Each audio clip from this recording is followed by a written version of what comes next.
Spika na mwenyekiti, kwa mfano taarifa ya nchi yetu kulipa trilioni 1.438 katika mahakama,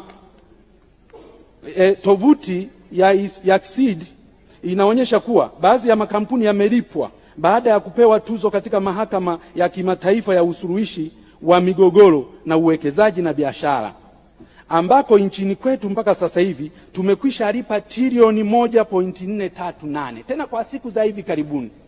Hizi taarifa zinaonyeshwa kwenye tovuti ya KSID, trilioni 1.438, lakini bunge hili halijawahi kuelezwa na waziri wa utumishi na utawala bora. Bunge hili halijawahi kuelezwa na waziri wa katiba na sheria. Bunge hili halijawahi kuambiwa jambo lolote, isipokuwa kule KSID kwenye tovuti ndio wanaonyesha tu trilioni 1.438, ambako hizi fedha hatujawahi kuzipitisha sisi, na hatujawahi kuomba kibali, na hatujawahi kuambiwa kwa nini serikali ilienda kushindwa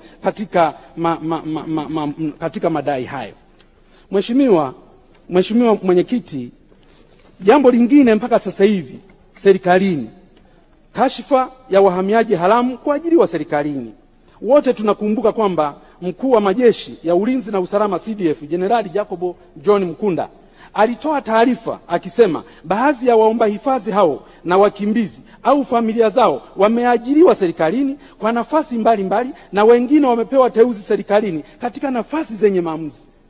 Nafasi za Watanzania zimechukuliwa na wageni. Kwanza, tuna mfumo gani wa utumishi ambao unaweza kuruhusu mpaka mtu mgeni akaajiriwa? Tuna mfumo gani wa utumishi hapa nchini ambao unaweza ukaruhusu mpaka ukaruhusu mtu ambaye sio raia wa nchi hii akapata uteuzi ndani ya serikali?